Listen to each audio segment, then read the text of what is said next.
노래하지 마세요. 이거 블랙핑크 노래 멈추고 있어. 이게 뭐야? 선생님 블랙핑크 노래 작년에 뚜루뚜루 그 노래 너무 부르더라고요.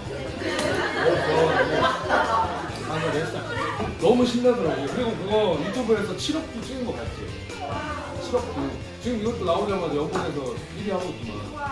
근데 또 이게 우리 사회문화 시간에 이야기하기 좋은 게 뭐냐면 보니까 얘네 한국 가지고 또 논란이 많더라고. 여기 민규, 유정, 상우, 민주, 연지, 김연지, 김준희, 세영이,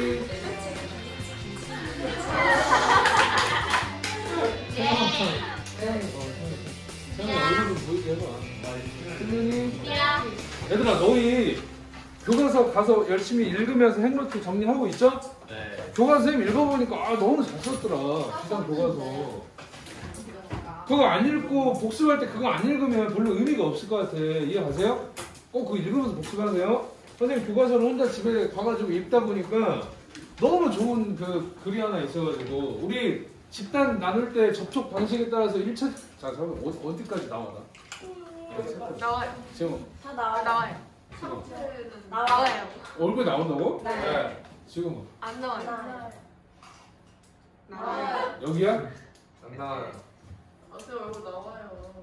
아니 근데 선생님이 편집 누가 물어봤어요. 선생님 1차 집단 2차 집단 얘기했는데 구분이 좀 애매할 수도 있을 것 같아. 너희 1차 집단 어제 생각해봐. 뭐였지? 접촉 방식이 굉장히 소규모로 친밀한 집단이었잖아요. 그러면 예를 들면 가족이나 뭐 또래 집단, 친구들 이런 게 1차 집단을 볼 수 있어. 그리고 B반, C반, D반 어딘지 기억 안 나는데 걔네들하고 얘기하다 우리는 그러면 선생님하고 너희는 몇 차 집단이라고 본데 얘네들 당연히 2차라고 하더라고.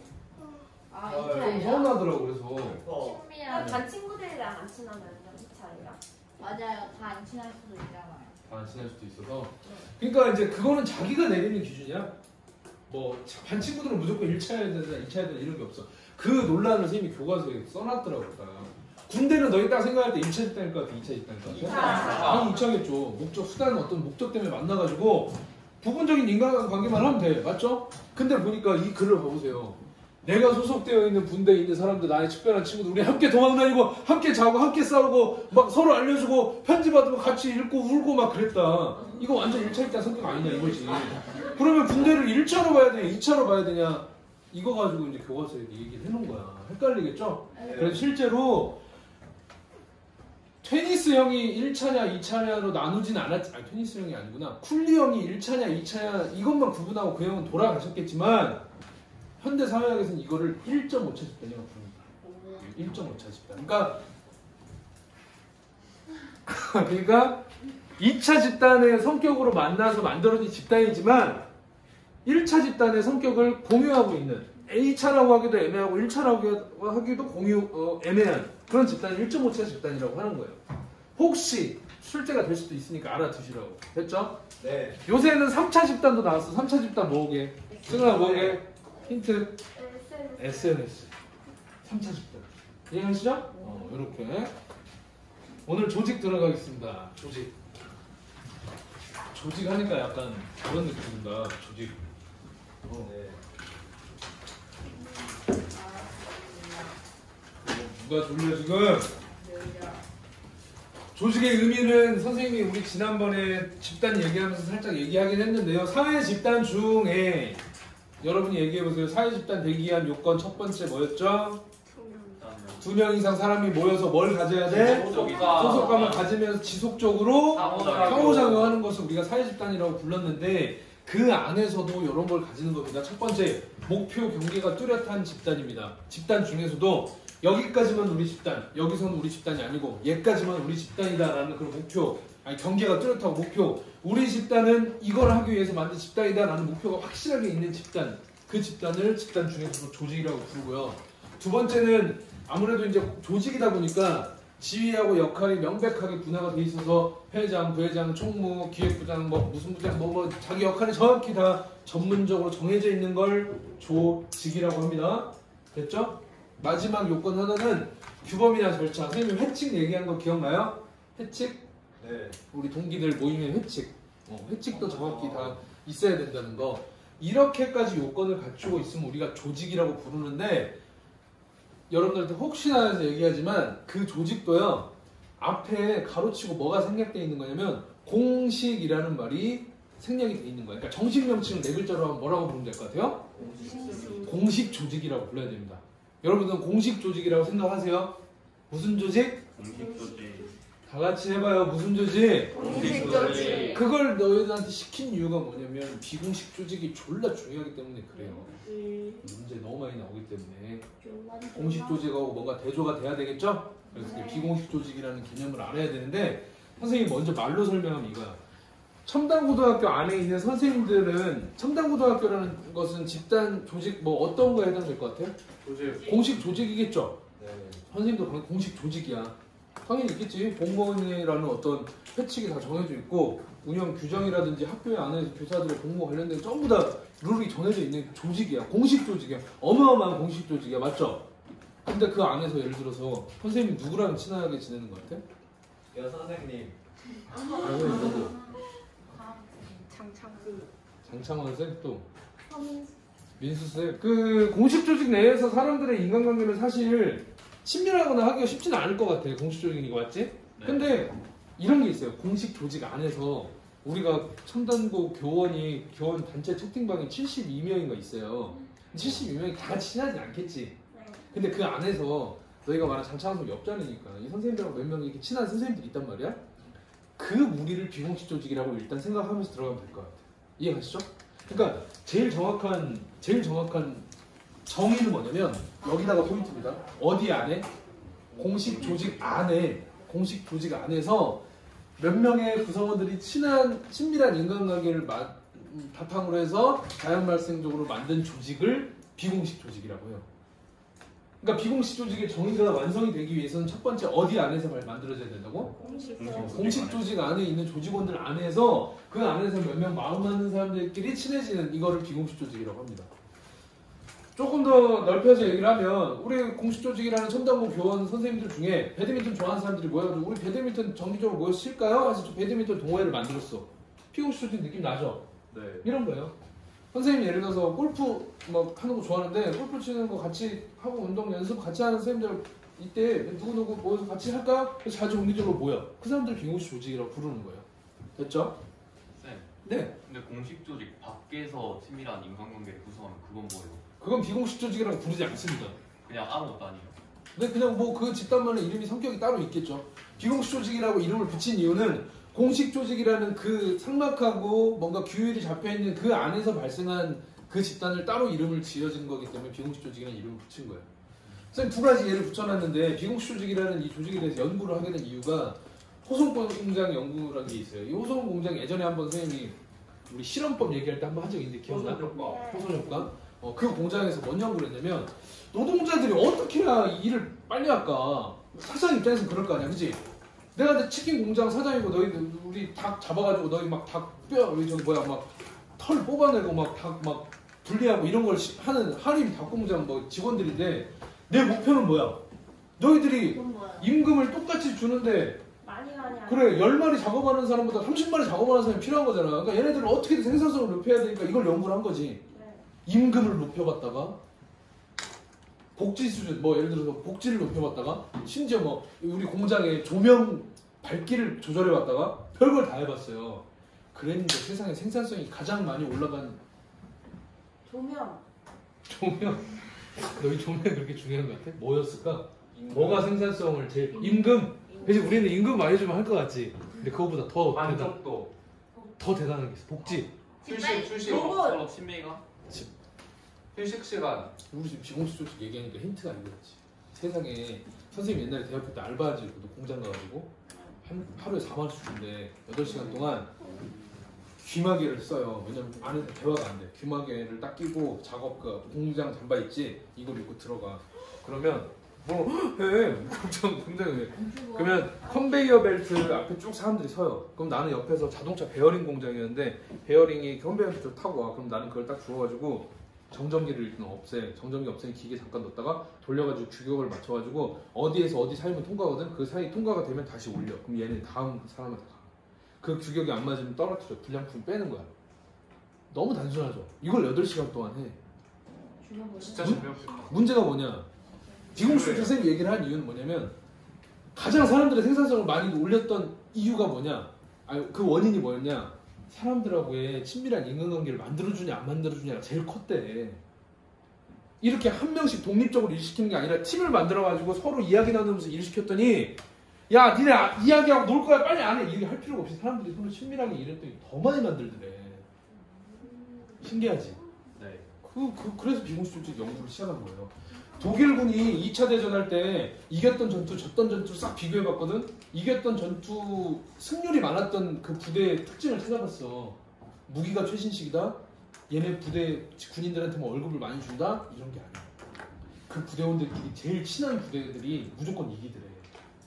승률이 높더래. 이해가요? 비공식조직 그만큼 중요한 거야. 연승하니까 뭔 얘기지? 그래서 비공식 조직이란 이 조직의 장점이 뭐냐? 구성원들의 만족감을 높여주고 사기를 증진시켜주더라. 그러니까 비공식 조직을 많이 조직을 해줘야 되는 거야. 또 조직 내에서 욕구 불만이나 긴장감, 불안감 이런 걸 해소할 수 있게 해줘. 예를 들어서 우리 교장 선생님이 맨날 선생님들 불러다가 김호남 선생님 수업 개판을 하고 말이야 맨날 해서 죄송합니다 하면 혼났다고 해봐. 나는 이 조직 안에서 맨날 막 쭈구리처럼 있겠지. 그러다가 비공식 조직, 술 좋아하는 선생님들이라는 비공식 조직 모여가지고 같이 술 한잔해. 술 한잔 마시다가 선생님들이 우리 선생님, 교장 선생님 어때요? 내가 어떻게 할까? 좀 훌륭하신 분입니다. 그러니까 혹시 교장 선생님 보실 수도 있으니까 저는 항상 우리 선생님 알겠습니다. 거기서 막 뭐라 하겠어 이제 교장 선생님 욕을 하겠지만 내가 이렇게 열심히 하는데 맨날 뭐라고 하라고 하면서 막 그럼 욕하는 순간 그때 내가 어때 이제 스트레스가 풀리는 거야. 그냥 서로 이제 호박씨 까고 막 뒷담화 하고 그런 긍정적인 효과가 있어요. 비공식 조직이. 그러면서 구성원의 능률이나 조직의 효율성이 증진되는 너무나 긍정적인 효과가 있더라. 그럴 것 같죠? 네. 선생님들이 서로 안 친하고 막 그랬는데 배드민턴 동호회를 하나 만들었어. 들어갔어. 서로 배드민턴 치면 배드민턴만 딱 치고 헤어지는 게 아닐 거 아니야. 이야기도 나누고 끝나고 밥도 먹고 술 한잔 하고 하면서 학교 안에서 일할 때 훨씬 더 학교 업무가 효율적으로 잘 일어날 수 있겠지. 친하면은 선생님이 만약에 2학년 3반 서연아 선생님이라고 서연아 선생님이랑 친하면 사회문화 수업할 때 협조도 막 더 편하게 구하면서 비공식 조직 통해서 친해지면 더 그렇게 하기 쉽겠죠. 너무나 좋은 장점이 있습니다. 단점은 없을까? 있어요. 뭐 같아? 너무 친해요. 그래서 너무 친해서 너무 친해서 이제 안 할 수도 있어요. 놀아요. 어떤 느낌인지 알겠죠? 장차원하는 거가 내가 약간 지금 그런 거야.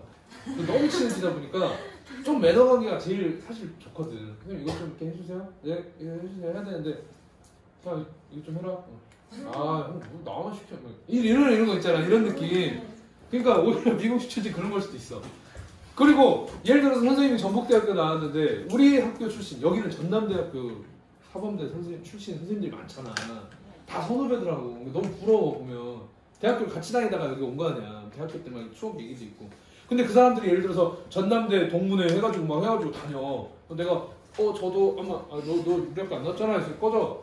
안 껴주고 막 그런단 말이야. 그럼 파벌이 조성되거나 이런 게 돼버리면 공식 조직의 규칙이나 절차 이런 게 악화될 수가 있어요. 위험한 부분이 분명히 있겠죠. 그리고 아까 선생님이 그런 것들이 있다 보니까 오히려 조직이라는 게 효율성을 위해서 만들어진 건데 효율성을 오히려 저해하는 그런 우려가 생길 수도 있다. 이게 바로 비공식 조직의 단점이다. 이 느낌으로만 이해하시면 여러분들이 지문에서 골라내기 너무 간단하게 골라낼 수 있을 것 같습니다. 못 썼어도 미안하지만 넘어갈게요. 안 돼요. 오람쌤 TV 구독 조회수를 늘리는 방법입니다. 자발적 결사체라는 개념이 하나 더 중요하게 나옵니다. 너희들 엄청 괴롭힐 거야. 수능 시험 볼 때 모의고사 볼 때마다 자발적 결사체라는 단어가 여러분들 굉장히 괴롭힐 건데 자발적 결사체, 공식 조직, 비공식 조직, 사회 집단 막 이 관계를 먼저 따지려고 하면 머리가 아프니까 다 잊어버리고 새롭게 시작한다고 생각해. 말 그 자체에서 자발적이라는 거니까 누가 시켜서 만든 게 아니라 뭐야? 자기들이 야 우리 이거 만들자 해서 모인 단체를 자발적 결사체라고 합니다. 그래서 서로 모인 사람들의 공동의 목표나 이해관계라는 뜻을 모르는 사람들이 있어요. 이해관계가 무슨 뜻일까? 오는 게 있으면 가는 게 있는 거. 언더스탠딩이야? 아니요. 이익과 손해. 대단한데 유정이? 이익과 손해 줄임말이에요. 내가 이익이 있을 것 같은, 손해를 볼 것 같은 이런 걸 고려해가지고 만든 그런 단체를 자발적 결사체라고 합니다. 자발적 결사체라고 하니까 안 하다잖아. 예를 든다고 하면 선생님 우리 공동사회에는 뭐밖에 없다고? 한 글자? 공동사회. 얘는 뭐 한 글자 밖에 없다고? 족. 기억나죠? 그런 느낌으로 자발적 결사체는 요 세 군데 카테고리에 다 들어옵니다. 친이시 이렇게. 선생님도 고등학교 때 이렇게 외웠던 것 같아요. 친목집단, 이익집단, 시민단체. 요런 카테고리 안에 다 들어가. 자발적 결사체. 친목집단이 뭐야? 뭐 하려고 모인 사람들일까? 친목단이라 놀라고 취미나 교양. 맥주 좋아하는 사람 모여라. 뭐 맥주도 뭐해. 소주 좋아하는 사람 너무 술 얘기만 하고. 사회문화 좋아하는 사람들 모여라. 뭐 사회문화 매니아들 있잖아. 뭐 그런 거 없어요? 독서 모임. 우리 독서 같이 하고 토론하는 거 좋아하는 사람 모여라. 아니면 뭐 영화 보는 거 좋아하는 사람들 모여서 같이 영화 보자. 뭐 이런 것들. 이런 걸 친목 집단이라고 하겠죠. 이익 집단은 뭘까? 사업 파트너. 사업 파트너. 그럼 뭐 완전 틀린 얘기는 아닌데 이익 집단이라는 건 약간 이런 느낌이야. 내 이익을 위해서 들어가는 거지. 맞죠? 자기가 속해 있는 특정 집단의 이익을 위해서 만든 단체입니다. 예를 들어서 의사들이 있어. 전국에 의사 선생님들이 있어. 의사 선생님들이 자기들의 어떤 이익을 위해서 뭘 만들까? 의사들이 모여서 협회 들어봤지? 의사협회 이런 게 이익 집단이에요. 약사들의 이익을 위해 약사협회, 변호사협회. 선생님들은 뭐 만들까? 선생님들이 이익을 위해서 만든 거. 교원, 노동조합 이런 거 들어봤어? 네. 교원 노동조합, 뭐 교총이라는 데도 있고 전교조라는 데도 있고 뭐 들어는 봤지. 그런 거 있죠. 예를 들어서 선생님이 아까 치킨 공장 사장이고 너희들이 노동자들이야. 임금도 거의 한두 달씩 밀려서 주고 뭐 복지 하나도 없어. 아프다 그러면 여기서 일하다 죽어 막 이래 내가. 너희 어떻게 할 거야? 그만둔다고? 네. 안 돼. 노조 만들어. 권리를 보장받기 위해서 시위를 해요. 너희 그러려면 너희가 뭐 해야 돼? 뭉쳐야 뭉쳐야 돼. 관리자가 힘이 세니까 사용자들이 힘이 세니까 노동자들이 힘을 합쳐서 싸워야 된단 말이야. 현지가 예를 들어서 선생님 아니 사장님 저 애기가 집에서 좀 밥을 줄 사람이 없어서 야 나는 뭐 우리 애들은 뭐 혼자 컸냐? 뭐? 너만 애기 있어? 가 빨리. 갈 거 아니야. 근데 예를 들어서 너희가 노동조합을 만들어. 노동조합 딱 만들어가지고 또 똑똑해갖고 또 뭔데? 문 열었더니 막 30명이 막 머리띠 메고 들어가지고 기록 사장은 복지시 육아 시간을 보장하라 하면 내가 막 이렇게 되겠죠. 노동조합 이런 것도 이익을 위한 특정 집단 이익을 위한 그런 거겠죠. 그래서 시민단체는 하나 이제 이익 집단하고 비교를 한다 그러면 시민단체는 느낌이 약간 자기들의 이익보다는 어떤 이익일 것 같아? 전체 사회 전체의 이익, 공익을 위해서 만들어지는 단체들. 사회 문제나 사회 정의를 실현하기 위해서. 뭐 우리 위안부 지금 좀 문제가 있어요. 여러분 정의연이라는 단체 들어봤어요? 정의 기억연대? 네. 그 좀 막 문제가 있어서 사람들이 수요 집회에 대해서 맨날 지금 몇 년째 수요 집회하고 있어요. 수요일날 위안부 할머니 상 앞에서. 근데 뭐 일부 또 반대하는 사람들 와서 그만하라고 시위도 하고 말이 시끄러운데 그런 위안부 할머니들을 위한 시민단체 이런 데가 자기들 어떤 이익을 위해서 하는 건 아니잖아. 또 예를 들어서 환경단체 어때? 환경단체. 환경단체도 자기들의 이익보다는 전체 우리 모든 사람들의 안전과 행복을 위해서 하는 거니까 그런 시민단체들도 이런 자발적 결사체에 들어간다. 예를 선생님이 써놨는데 동호회, 독서 모임, 향후회가 무슨 말이냐? 향후회 잘 모르더라고요, 애들이. 고향 친구들끼리. 고향 같은 고향 있는 사람들끼리 여기서 막 하는 거지. 그러니까 재경 무슨 첨단고 동문회 뭐 이런 게 있어요. 나중에 서울에 있는 재경 첨단고, 그러니까 서울에 살고 있는 첨단고 동문들이 모여서 만든 뭐 그런 모임 이런 것들이지. 그러니까 취미나 교양 위해서 만든 단체고요. 이익집단이라고 하면 아까 말한 대로 노동조합, 노동자들이 자신들의 이익을 위해서 서로 힘을 합치는 거, 약사들이 자신들의 이익을 위해서 힘을 합치는 거 이런 것들. 시민단체는 사익이 아니라 무슨 이익? 공익. 대답해봐. 원익. 공익이라고 보면 되겠네요. 환경단체라든지 소비자단체라든지 이런 단체들 예로 들어서 자발적 결사체에 들어가는 친이시라고 보면 될 것 같아요. 친이시 요거는 기억할 수 있겠죠? 얘네들의 특징을 본다 그러면 일단 가입 탈퇴가 자유롭습니다. 뭐 누가 강제로 하는 거 아니야. 가입하고 싶으면 하고 안 하고 싶으면 안 해도 되고요. 제일 또 중요한 건 정부 조직하고 구별되는 사적인 민간 단체다. 그러니까 정부 조직 권력하고는 거리가 멀어야 됩니다. 자발적 결사체는 정부 조직과는 거리가 먼 그냥 일반 민간인들로 구성된 단체다라는 특징까지 자발적 결사체의 대표적인 특징이라고 아시면 될 것 같고 이런 거를 하면 뭐가 좋냐 장점이라고 한다면 개인들의 자아 실현을 할 수 있는 기회를 준다. 자아 실현.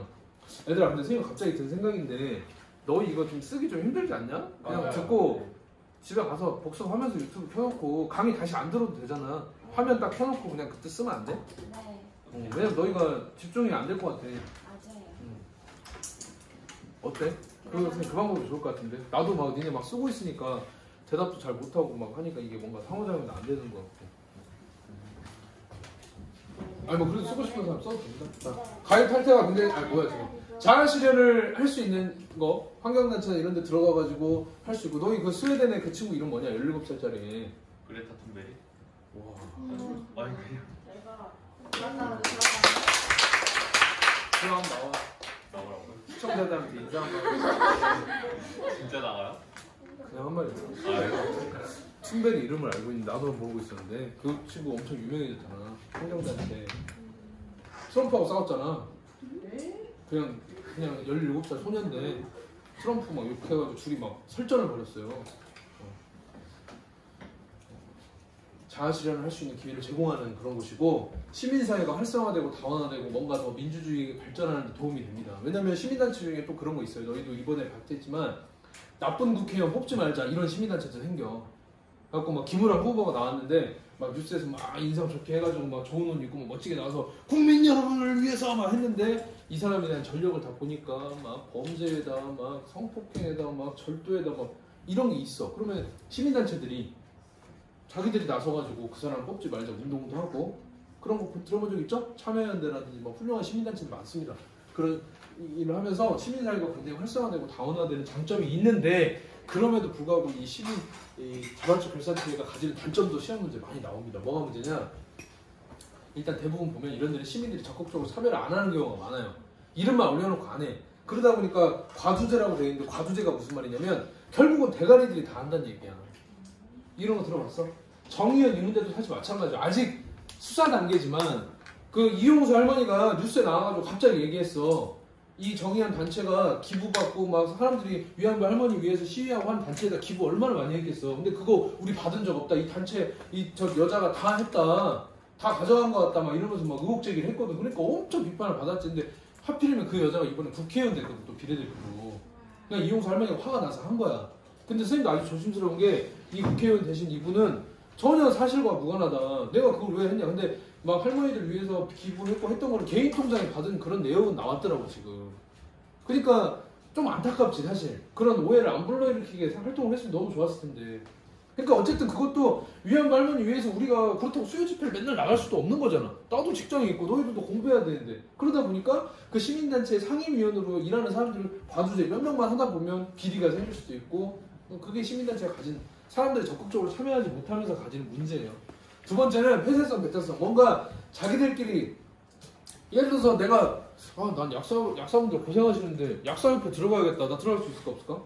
없어요. 없죠? 누구나 다 가입 자유가 있다고 하지만 어떻게 보면 사실은 이익집단 같은 경우는 들어갈 수 있는 조건이 따로 있어요. 그러다 보니까 그들만 해. 그러니까 의사협회나 이런 데서 한 번씩 자기들 이익만 하다 보면은 사회 전체 공익하고 부딪힐 때 있잖아. 무슨 말인지 이해가시죠? 자기들 이익만 해달라고 하면. 예를 들어서 전교조라는 집단도 선생님이 속해 있지만 사회 전체 사람들하고 시선이 안 좋게 보는 그런 것도 되게 많아요. 우리 교사들에도 복지를 위해서 우리 너무 아침에 일찍 나와서 하기 힘들다. 애들 조회는 자기들이 알아서 해라. 예를 들어서 그런 걸 주장해. 근데 학부모님 입장에서는 안 좋아하시겠지. 니네 월급 받으면 나와서 해야 되지 않겠냐. 이렇게 집단 이익하고 사회 전체 이익하고 상충이 될 수도 있고 그러다 보니까 이런 자발적 결사체들이 이런 장점도 있지만 사회통합을 오히려 저해할 수 있는 그런 우려도 있다는 거예요. 이해하시죠? 선생님이 사회통합을 저해하는 정말 극단적인 예를 얼마 전에 유튜브에서 보고 깜짝 놀라가지고 그 영상을 준비했습니다.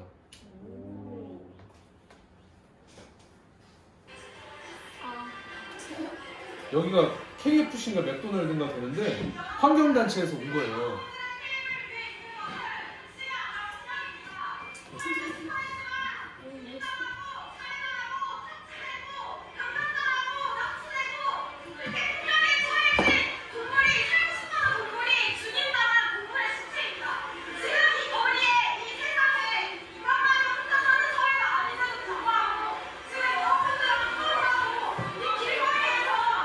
어때? 영업 방향이에요.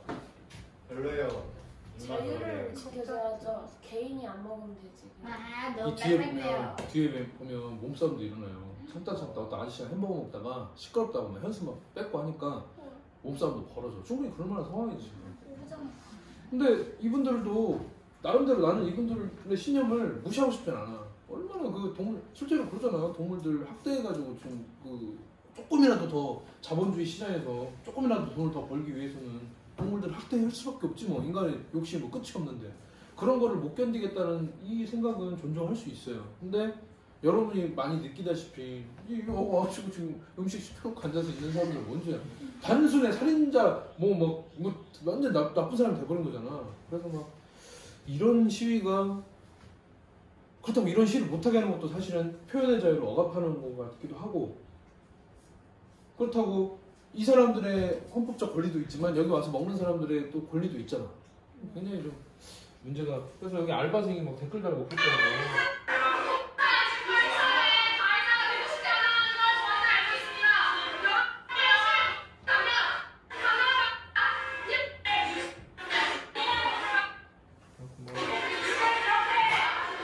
앉아있는 사람들 뭐 언제요? 음식이 아니라 폭력입니다. 아, 시끄러워.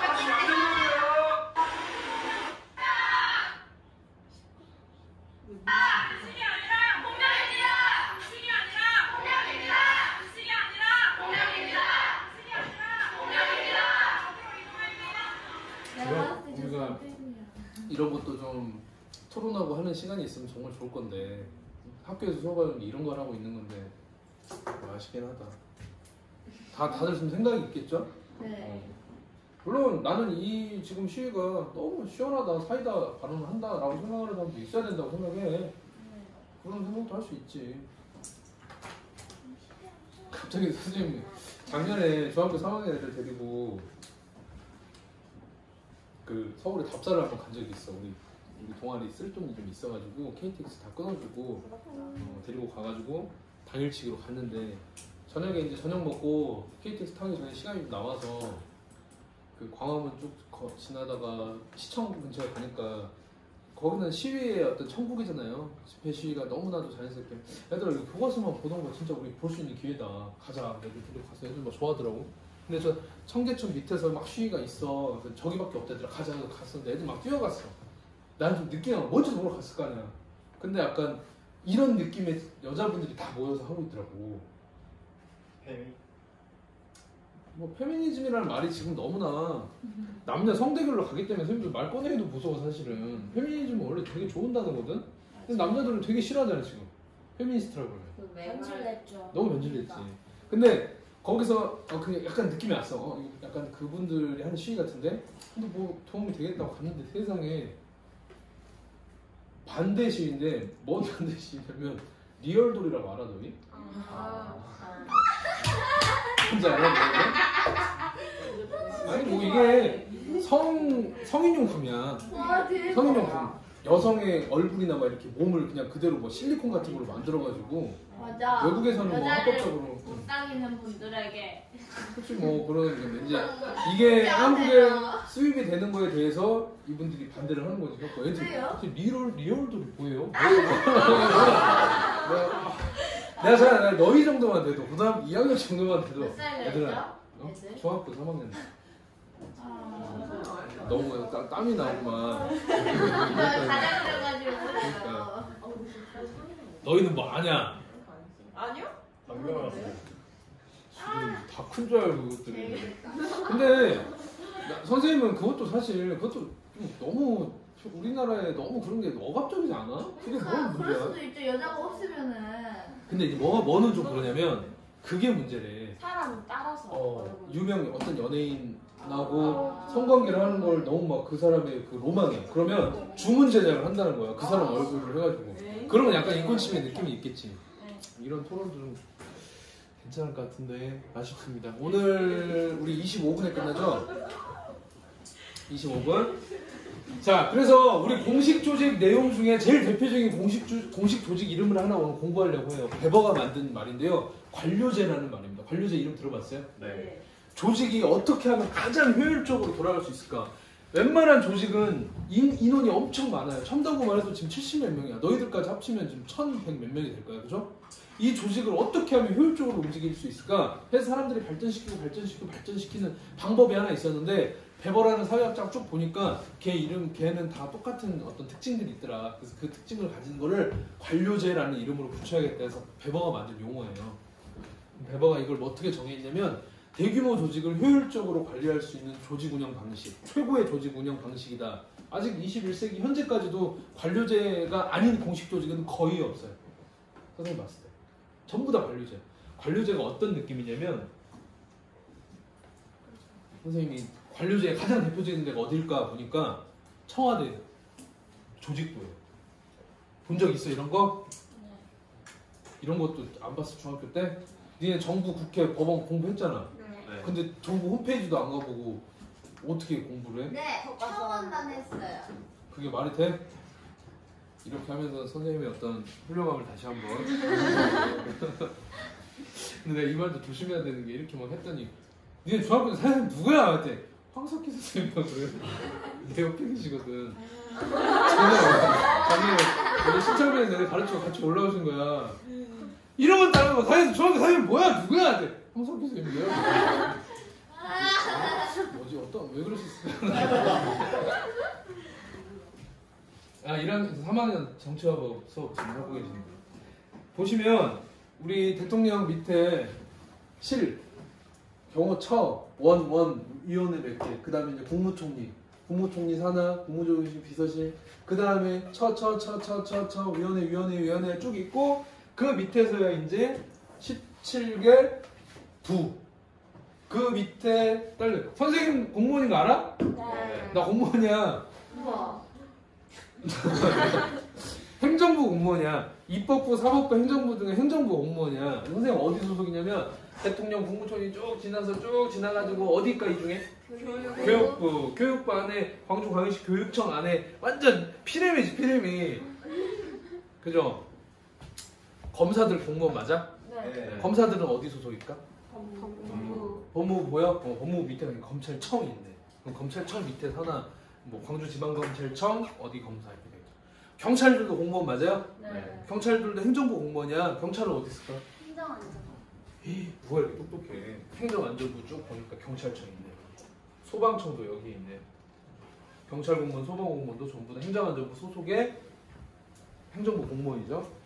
이렇게 나눠놓고 해야 위에서 국무총리가 야 이거 해라 쭉쭉쭉쭉 뿌리면 야 이거 하래 쭉쭉쭉쭉 뿌리면 야 이거 하래 쭉쭉쭉 교육부 장관이 야 이거 하래 그러면 17개 교육감들이 쭉 듣고 교육감들이 야 이거 하래 각 교육부 안에서도 교육청 안에서도 그 우리 동부교육청 서부교육청 있잖아 그 서부교육청 교육장이라 그래요. 교육장들한테 얘기하면 교육장들이 공무원 쫙 뿌려가지고 교장들이 이거 하래 쭉 뿌리고 교장들이 야 이거 하래 부장교사들한테 쭉 뿌리고 부장교사들이 야 이거 하래 담임선생들한테 쭉 뿌리고 어마어마하게 그렇게 되겠죠. 그러니까 관료제가 있어야 이거 안 그러면 대통령이 나한테 지시를 직접 해야 되는데 맞잖아. 마스크 안 쓴 거 나와요.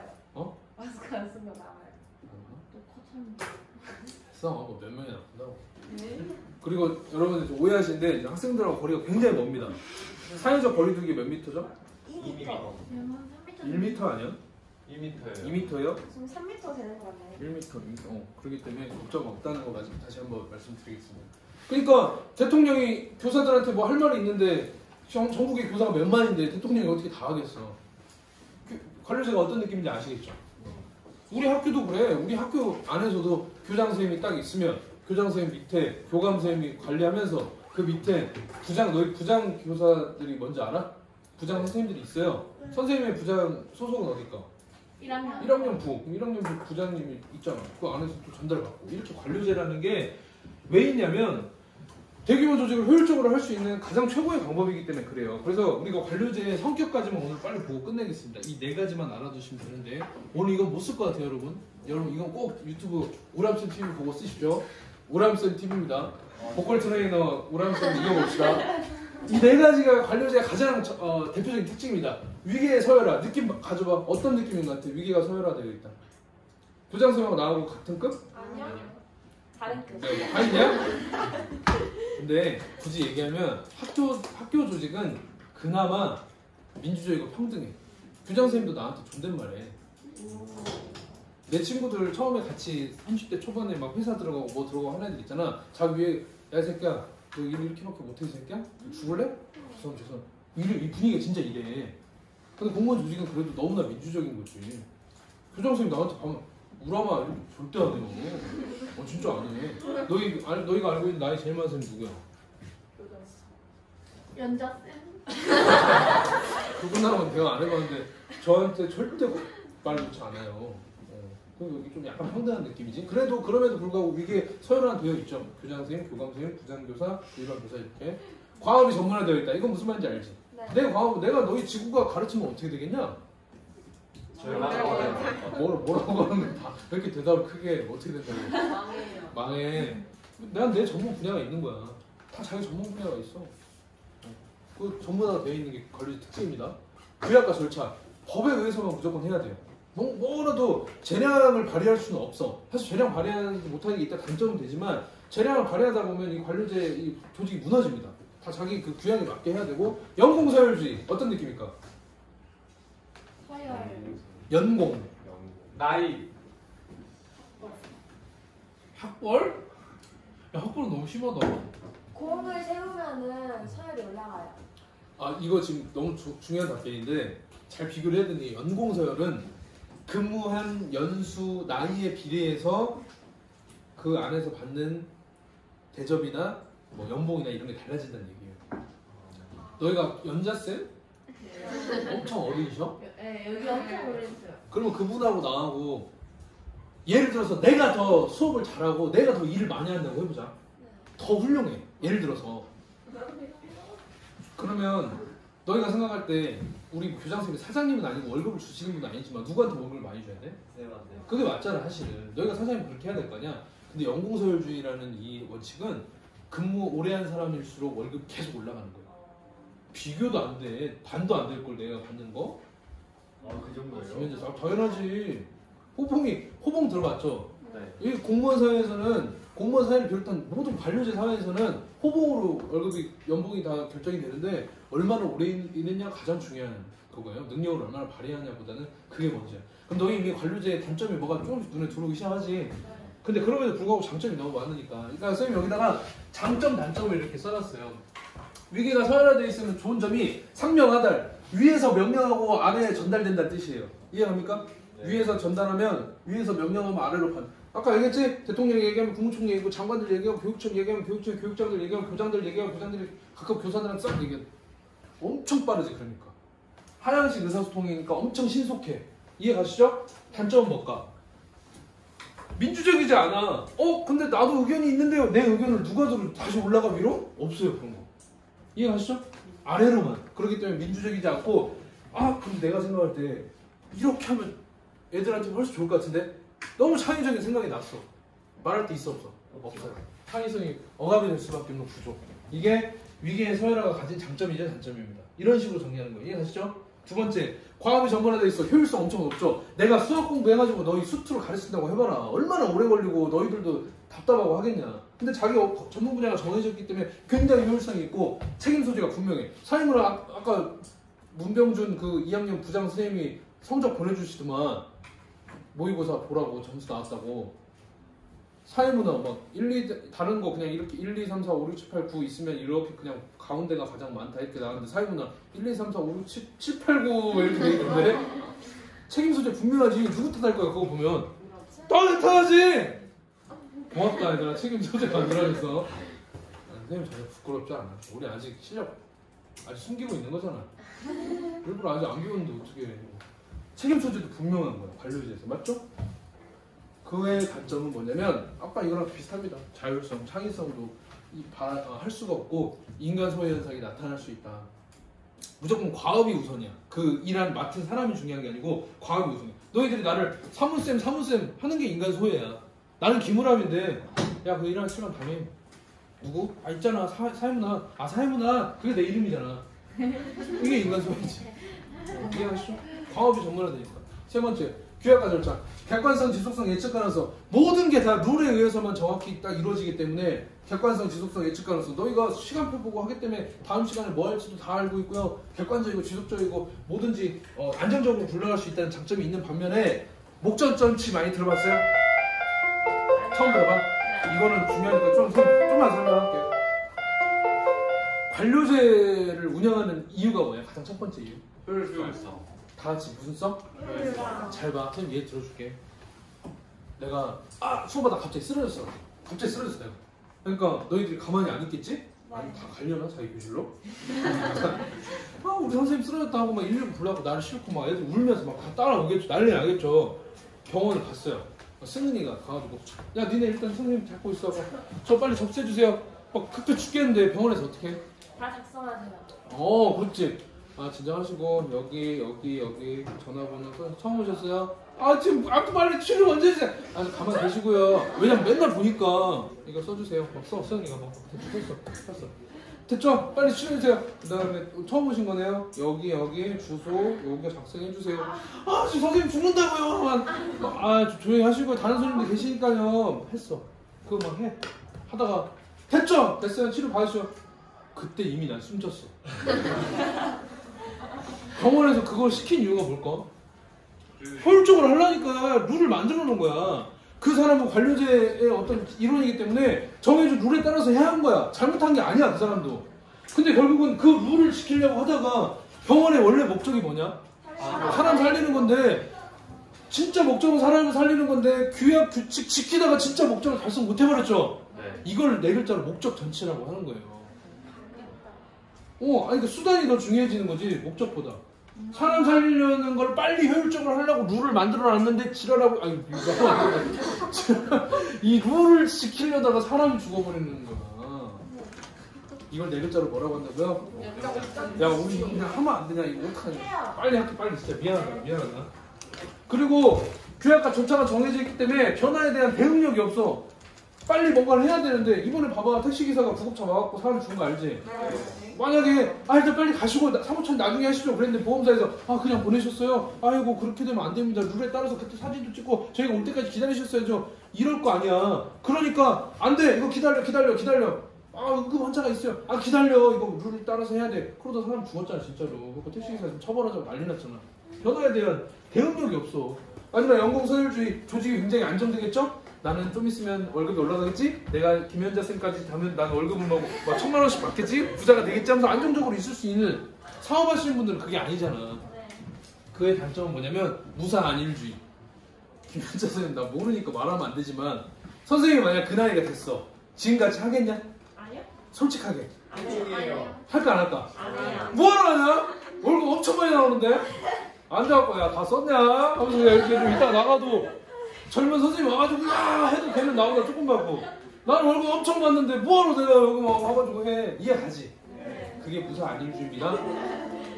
여기까지. 다음 시간에 봅시다. 차렷 인사.